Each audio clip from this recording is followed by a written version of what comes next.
예, 우리 말씀 제목 같이 한번 읽겠습니다.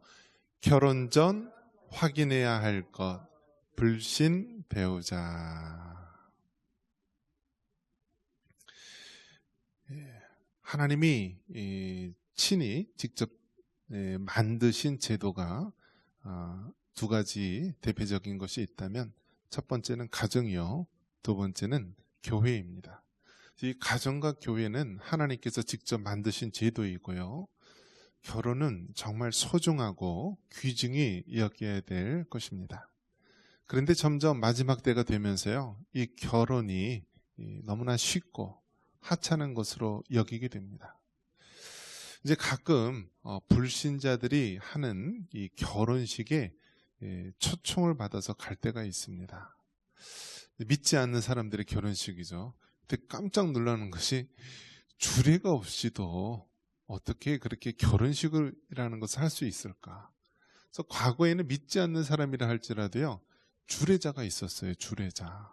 네, 그래서 뭐 흔히 하늘 레파토리로 검은 머리가 팥뿌리가 될 때까지 막 이렇게 잘 살라는 그런 주례자가 있었는데요. 이제는 그 믿지 않는 사람들 결혼식 가면은요, 주례자를 안 합니다. 그리고 그냥 무슨 어떤 그냥 모임 같아요. 모임 것처럼 하면서 서로 뭐 이렇게 와서 한마디씩 하고 언약하고 하는데, 그런 것을 봤을 때 굉장히 좀 너무 결혼이 퇴색되고 약화되지 않았을까. 저렇게 쉽게 결혼하니까요, 어떻게 해요? 쉽게 헤어지는 거예요. 쉽게 결혼하니까 쉽게 헤어져요. 그런데 여러분, 결혼하는 게 정말 어려우면 어떻게 돼요? 함부로 못하는 거잖아요. 함부로. 보통 연예인들이 결혼할 때 보니까요, 그 식사비만 2,500만 원 나온다 그러더라고요. 그 식장 빌리고 하면은 한 2억, 3억 이상 나온다라고 하더라고요. 그런 사람들은 이 결혼식 하면은 완전히 이제 어떤 뭐 큰 행사처럼 하는 사람이 있는데요, 이 세상 사람들이 보는 또 시각은 또 그렇게 어떤 현란하고 혼란한 그런 행사처럼. 그래서 뭐 유명한 연예인들 다 초청하고요, 막 그런 사람에서 하는데요. 자, 그렇다면 우리 그리스도인들이 바라보는 이 결혼은 무엇이냐면요, 예식이에요. 예식. 근데 우리 개혁교회에서는요, 결혼이 약화된 것이 사실이에요. 이 카톨릭에서는 이제 칠성례라고 해가지고요, 결혼을 하나의 우리 성찬식, 성례식처럼 귀하게 여기게 됩니다. 그래서 7가지 그 칠성례라고 해서 우리가 흔히 말하는 이제 학습 세례식, 또 성찬식만 우리 개혁교회에서는 우리가 성례식으로 2가지를 받아들이고 있는데, 카톨릭에서는 이 결혼식도 이러한 성례로 거룩한 예식으로 받아들인 것입니다. 그런 면에서 정말 우리가 카톨릭처럼 결혼을 어떤 성례식으로 받아들이지는 못할 망정, 우리가 결혼식을 정말 귀중히 여겨야 되고요. 제발, 예식이니까 누가 집례를 해야 되는 거죠? 목사님이 와서 집례를 하는 거예요. 뭐 유명한 연예인들 뭐 사회 보고 막 이렇게 인도하는 것이 아니라, 결혼은 예식이기 때문에 목사님이 집례를 하는 것입니다. 그래서 목사님을 모시고 결혼식을 하는 것이고요. 이건 뭐 어디 큰 장소, 뭐 유명한 그런 것이 아니라 예식, 예배이기 때문에 우리가 교회에서 하는 것이 가장 좋지만, 또 교회에서 하지 못하는 경우에는 예식장에서 해야 되는데, 예식장이나 다른 장소에서 할 때 예배라는 사실, 예식이라는 사실을 우리가 늘 기억하고 이 결혼을 소중히 귀중하게 여길 수 있기를 바랍니다. 자, 이렇게 우리가 결혼 전에 여러 가지 확인해야 되는 것이 있는데요, 특별히 불신 배우자에 대한 부분을 우리가 확인을 해야 됩니다. 여러분, 안 믿는 사람하고 살아봤죠? 네. 그냥 속으로만 대답하세요. 힘들어요, 안 힘들어요? 힘들어요, 안 힘들어요? 힘들죠, 힘들어요. 왜, 왜 힘들겠어요? 모든 것이 다르니까 힘들죠. 모든 것이. 하다못해 이제 음식 문제만 하더라도요, 이 종교적으로 굉장히 다릅니다. 종교적으로. 자, 우리나라 사람들은 소고기 좋아해요? 돼지고기 좋아해요? 닭고기 좋아해요? 어떤 고기 좋아해요? 네, 다 좋아해요. 우리나라 사람은 다 좋아하는데요. 이슬람권에서는 여러분, 돼지고기를 먹을까요? 안 먹을까요? 안 먹어요, 돼지고기를. 소고기나 뭐 양고기나 다른 짐승고기를 먹는데 돼지고기를 못 먹어요. 그게 종교적인 차이죠. 또 인도에 가면은요, 소고기를 먹을까 안 먹을까요? 안 먹어요. 또 인도 힌두교인들은요, 소를 안 먹어요, 소를. 그래서 소가 완전히 그냥 무법천지예요. 막 도로에도 다니고 시장 한복판에 다니고. 종교에 따라서 음식이 문화가 다릅니다. 지금 이제 이슬람교도들이 어떤 것을 많이 하냐면 할랄 음식이라고 합니다. 할랄 음식.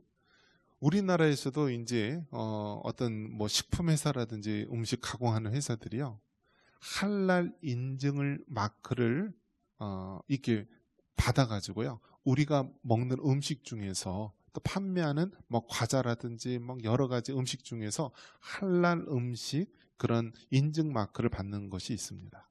근데 여러분, 그것이 굉장히 조심해야 될 게 무엇이냐면, 그 할랄 음식을 만들 때요, 그 예를 들어 뭐 소를 뭐 잡아서 도축을 한다 하면은요, 그걸 누가 집내를 내요? 그 이슬람교의 종교 지도자인 이맘들이요. 그러니까 우리식으로 얘기하면 목사예요, 목사님들. 그들의 종교 지도자인 이맘들이요, 그 소를 도축하거나 그런 거를 다 집내를 하는 거예요.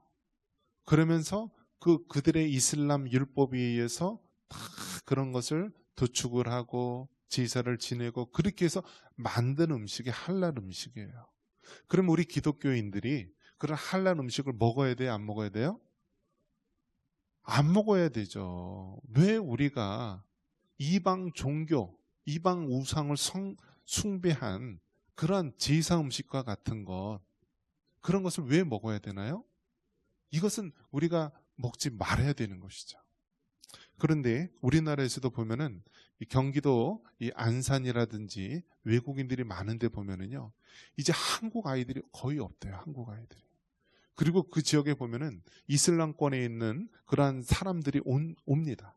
그럼 이슬람에 있는 자녀들이요, 무슨 음식을 달라고 요구할까요? 할랄 음식을 달라고 이야기를 한다라고 합니다.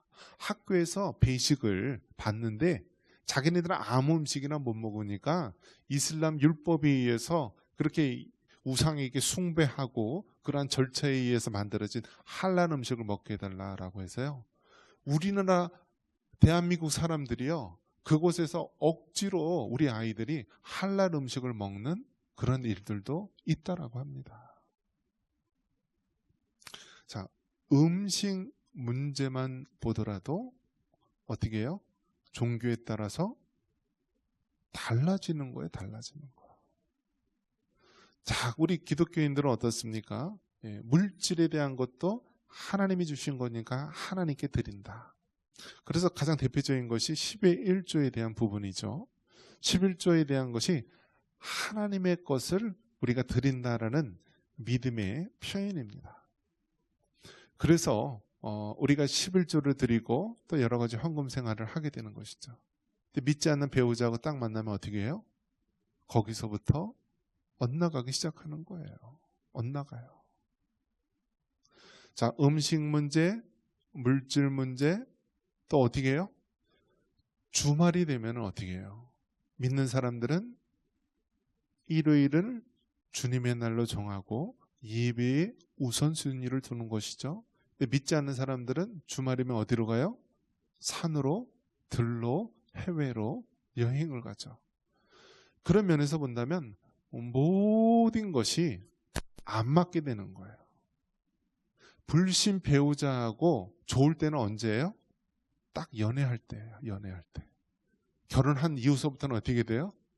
불행 시작이 되는 거예요. 왜요? 먹는 거 모든 것이 다 맞지 않기 때문에 힘들어요. 그래서 우리가 조심해야 될 것이 무엇이냐면, 목사님 그런 말 마세요. 나는 이 사람을 꼭 교회에 데리고 와서 믿도록 만들 거예요. 예수님 믿도록 만들 거예요. 근데 여러분 어때요? 아직까지 못하잖아요. 10년, 20년, 50년 평생을 가도요 못하는 경우가 많아요. 전도라는 것이요, 여러분 우리가 복음을 전하는 것이 우리가 전도이지, 그 사람의 믿고 안 믿고는요, 그것은 신의 영역이에요. 하나님의 영역이에요. 우리가 할 수 있는 것이 없어요. 잘 아는 목사님이 계신데요, 그 목사님은요 전도에 달란트가 있고 은사가 있어요.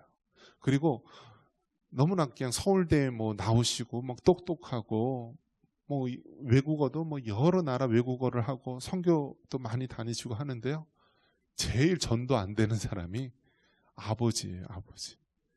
그리고 장인어른도 믿지 않는 사람이었는데요, 평생토록 그 믿지 않는 부모님 전도하느라고요 에너지가 다 소모되었다라고 이야기합니다.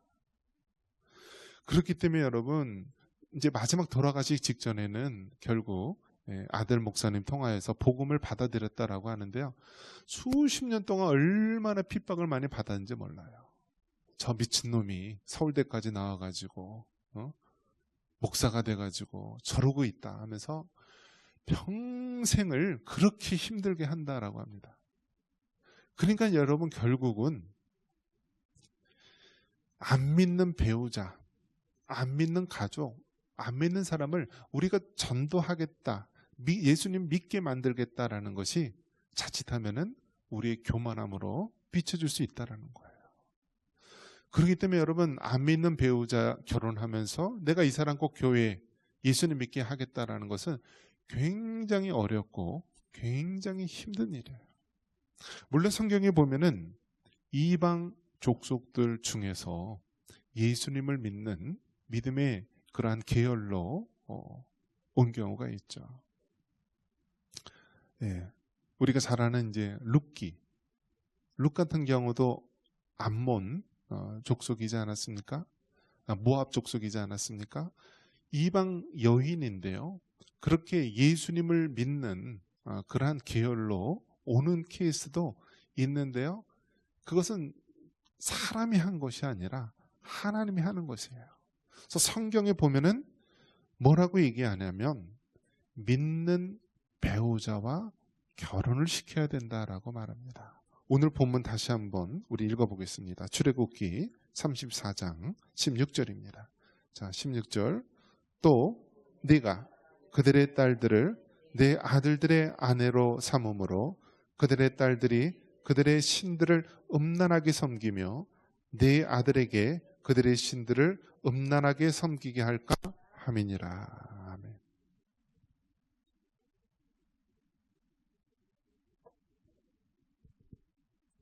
믿는 사람들의 아들이 있는데요, 이 아들이 믿지 않는 딸들, 며느리를 데리고 오면 어떻게 됩니까?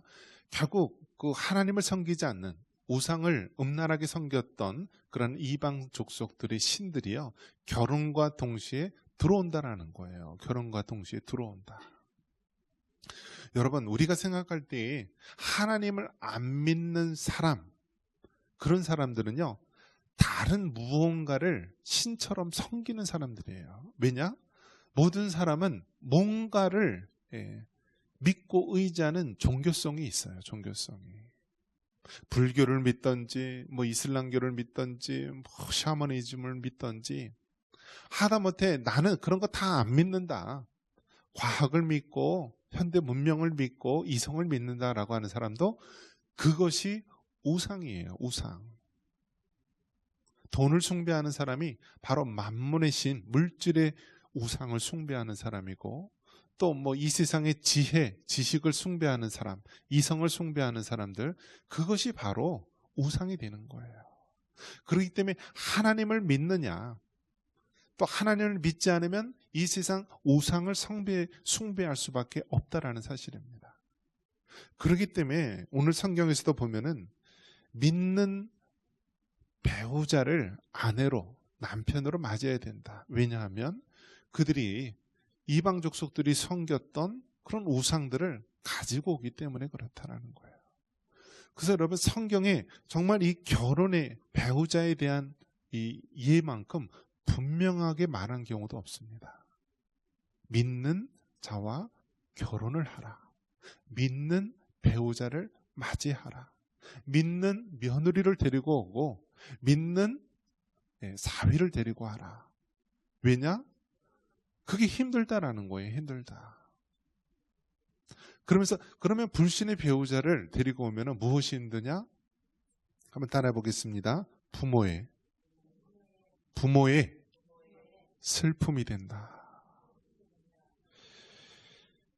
창세기 26장 34절 35절에 보면은 에서 이야기가 나옵니다.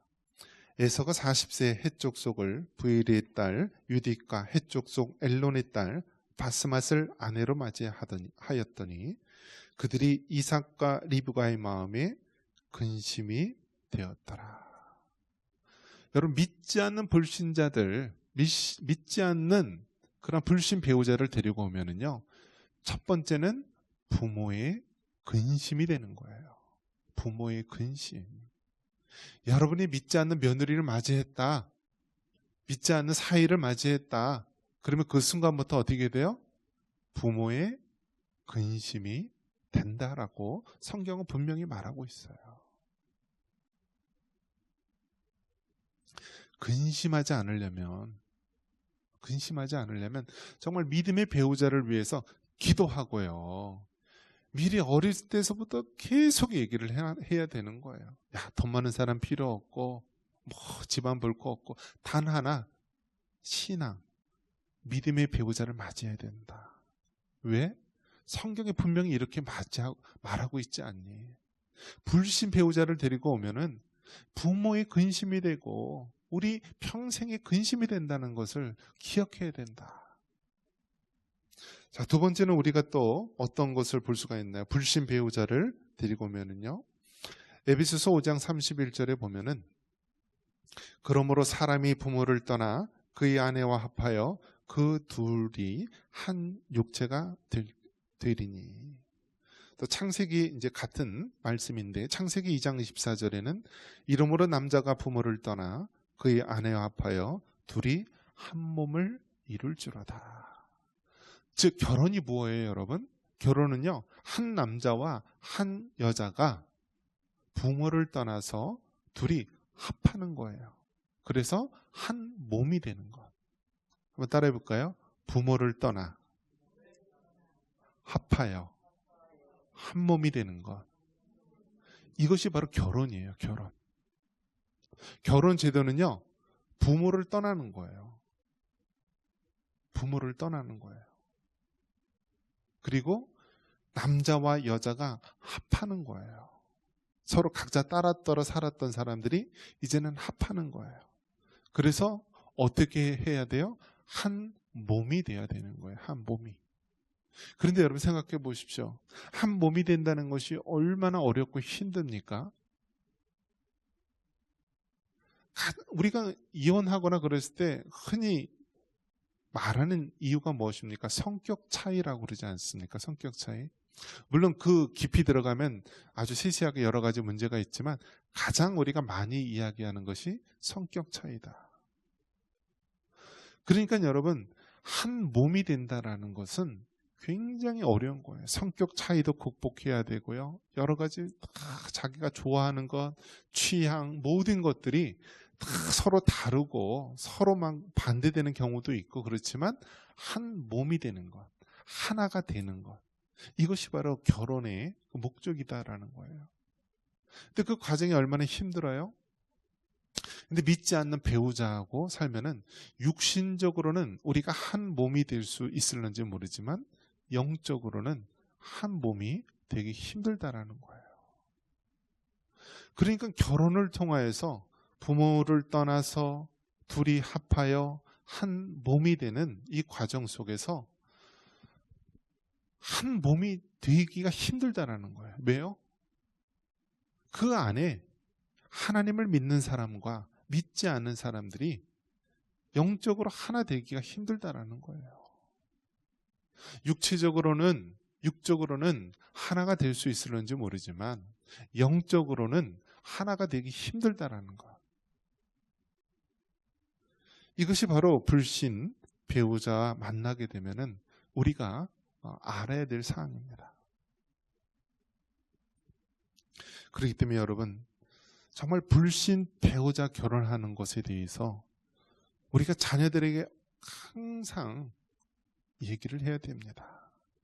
돈이 많고 적고 좋은 직장 다니고 안 다니고 그것이 중요한 것이 아니라 믿는 사람들은 믿음의 사람과 만나서 결혼을 해야지 된다. 왜냐? 성경이 바로 그렇게 하라고 말하고 있다. 믿지 않는 불신 배우자하고 만나면은 바로 부모의 근심이 되고 평생 한 몸이 되지 못하고 어려움을 겪게 된다. 그렇기 때문에 정말 우리가 시온의 대로와 같이 평탄한 길로 걸어가기를 원한다면 우리가 정말 믿음의 배우자와 결혼을 해야 된다라고 말하고 있습니다. 저도 이제 딸아이가 작년에 결혼을 했습니다. 이제 1년이 됐는데요. 그래도 딸을 키웠고 그래도 간호사를 만들었기 때문에 무슨 생각을 하죠? 딸이 간호사면은 사위는 누가 들어왔으면 좋겠어요?